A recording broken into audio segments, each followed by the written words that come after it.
সারা পথ দৌড়াদৌড়ি, ঘাটের কাছে গড়াগড়ি। তো ঠিক তেমনি এটা হচ্ছে কলকাতা। সারা রাস্তা আসবা, কলকাতা এসে গড়াগড়ি করবা। 1 মিনিট রাস্তা যাবা, 5 মিনিট ট্রাফিকে দাঁড়াবা। এটাই হচ্ছে কলকাতা। এত জাম, এত জাম। আর এই জামে কে কার পিছনে হরেন মারে, আর হরেন মেরে দিন কিভাবে রাস্তা ক্রস করে তারা যাবে তারা নিজেই জানে না, তবুও কিন্তু পিছনে পক পক পক করে হরেন বাজাবে। তো আসসালামু আলাইকুম বন্ধুরা, কেমন আছো সবাই? আশা করি ভালো আছো। এই ভিডিওটা আপলোড করার কোনো উদ্দেশ্য আমার ছিল না, তবুও আপলোড করলাম, কেননা এই মুহূর্তে আমার কাছে আর কোনো ভিডিও নাই। কিসের লেগে নাই? গত কয়েকদিন আগে আমার মা ইন্তেকাল করেছে, সেই কারণে আমি ভিডিও করতে পারিনি। তো এই ভিডিওটা আমার আগেকার করা ছিল, যেদিন আমরা বকখালিতে ঘুরতে যাই সেদিনকার করা ছিল। এই ভিডিওটা আমি আপলোড করতে বাধ্য হলাম। কিসের লেগে? যারা ইউটিউব ফেসবুক ক্রিয়েটার আছে তারা জানে, বেশি দিন পেজে কিংবা চ্যানেলে ভিডিও দিতে লেট হইলে পেজের কিংবা চ্যানেলের রিচ কিন্তু কমে যায়। তো রিচ একবার কমে গেলে সেই রিচ উঠানো খুব মুশকিল আছে, তার লেগে আমি ভিডিওটা আপলোড করলাম। তো বন্ধুরা, আমার জীবনের প্রথম ব্লগ ভিডিও এটা। আমি কোনোদিন ব্লগ ভিডিও করিনি, তো তোমরা ব্লগ ভিডিওটা আমার পুরোপুরি দেখো। আর যদি ভালো লাগে তা লাইক কমেন্ট শেয়ার অবশ্যই করো, আর আমার মায়ের জন্য একটু দোয়া করো। তো আমরা এবার যাব বকখালির দিকে, রওনা হব। এটা কলকাতা, আর সামনের বিল্ডিংটা তো যারা আসো সবাই চিনো। আর মার্শাল্লাহ কত সুন্দর মসজিদ, দেখো। এটা মসজিদটার নাম আমি জানিনি, তবে তোমরা যদি জেনে থাকো তো কমেন্টে জানাইও। তবে খুব সুন্দর মসজিদ, মার্শাল্লাহ, আল্লাহু আকবার। আর এটা একটা মন্দির, মার্শাল্লাহ মন্দিরটাও খুব সুন্দর। মন্দিরটার নাম আমি জানিনি, তোমরা যদি জেনে থাকো কমেন্টে জানাইও। তারপর এবার চলে এলাম বন্ধুরা বকখালির এরিয়াতে। মনে হয় এটা বকখালিরই কোনো একটা নদী হবে, বকখালি সমুদ্রের সঙ্গে মিল আছে। নাহলে দেখতে পেয়েছো তো ওই তো বড় বড় সব ট্রলার লঞ্চ, মনে হয় সমুদ্রে মাছ ধরার পরে এখানে সব ট্রলারগুলোকে লেসি পার্কিং করে, তারপর মাছ টাছ বিক্রি করে আবার মনে হয় সমুদ্রে মাছ ধরার লেগে রওনা হয়। আর এই নদীটার নাম আমি জানিনি, আর এই ফ্লাইওভারটার নাম আমি জানিনি। তোমরা যদি জেনে থাকো তো কমেন্টে অবশ্যই জানাই। তো এবার চলে এলাম আমরা বকখালির বাস স্ট্যান্ডে। এটা বকখালির বাস স্ট্যান্ড, তোমরা যারা চিনো অবশ্যই বুঝতে পারছো। তো বাস স্ট্যান্ডের পরে এবার যাব আমরা রাইট সাইড দিয়ে গিয়ে একদম সমুদ্রের ধার। তো ওখানে সমুদ্রের ধারে গিয়ে আমরা দেখবো এখন কী কী পাওয়া যায়, আর সমুদ্রটা কত সুন্দর। তবে অন্ধকার হয়ে যাবে, যা বুঝতে পারছি, সন্ধ্যা লেগে গেছে। তো যতটুকু দেখা যাবে দেখানোর চেষ্টা করব। আর ওখানকার মাছ আমরা খাবো, মাছ ভাজি। মানে কিসের জন্য বলছি, বকখালি সমুদ্রের ধারে মাছ আমি ভিডিওতে প্রচুর দেখেছি। আর এখানকার মাছ ভাজি খুব ফেমাস। সমুদ্রের নোনা জলের মাছ পাওয়া যায়, সেই সব কী কী মাছ পাওয়া যায় খাবো আমরা, চেষ্টা করব তোমাদেরকে দেখানোর। তো তোমরা দেখতে থেকো। আর এবার আমরা ঢুকছি সমুদ্রের ধারে। সামনে একটা গাড়ি পার্কিং করা জায়গা আছে, ওখানে আমরা গাড়িটা পার্কিং করব, তারপর যাবো সমুদ্রের ধার।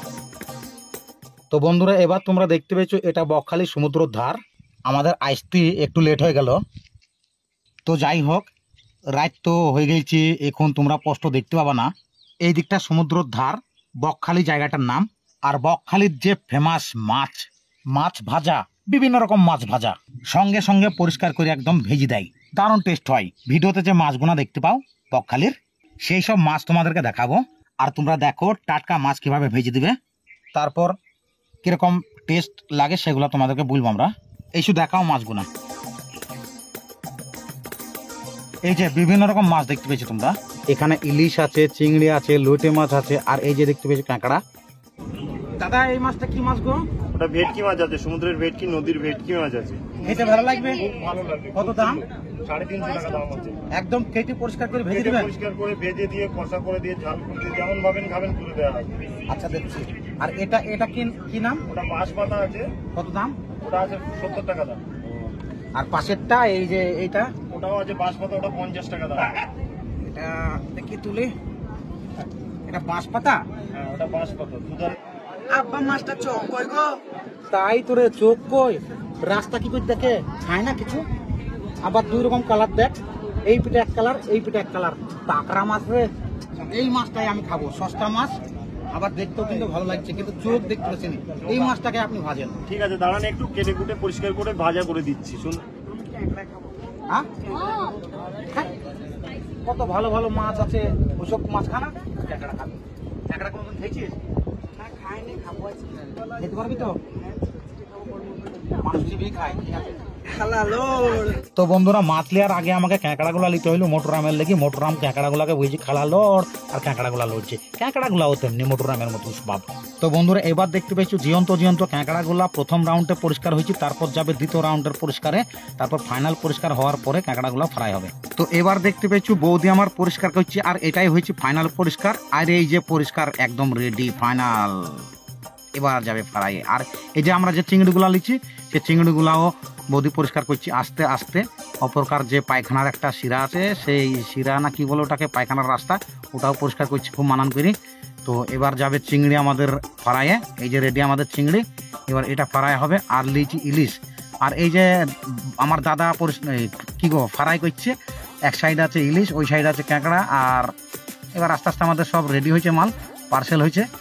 আর এই যে চলে গেল এবার পার্সেল হওয়া কমপ্লিট। আস্তে আস্তে এবার আমরা মালগুলাকে নেবো, এখানে খাবো না, যেহেতু এখানে অনেক মানুষ আছে। আর মানুষের সামনে খেতে গেলে একটু লজ্জা লাগে গো, ওই কারণে খেতে পারেনি জানো। ওই যে গপ গপ করে মুখে ভরবো আর হাফ হাফ করে মুখ লড়বি, এ ভাল লাগে না জানো, লজ্জা লাগে।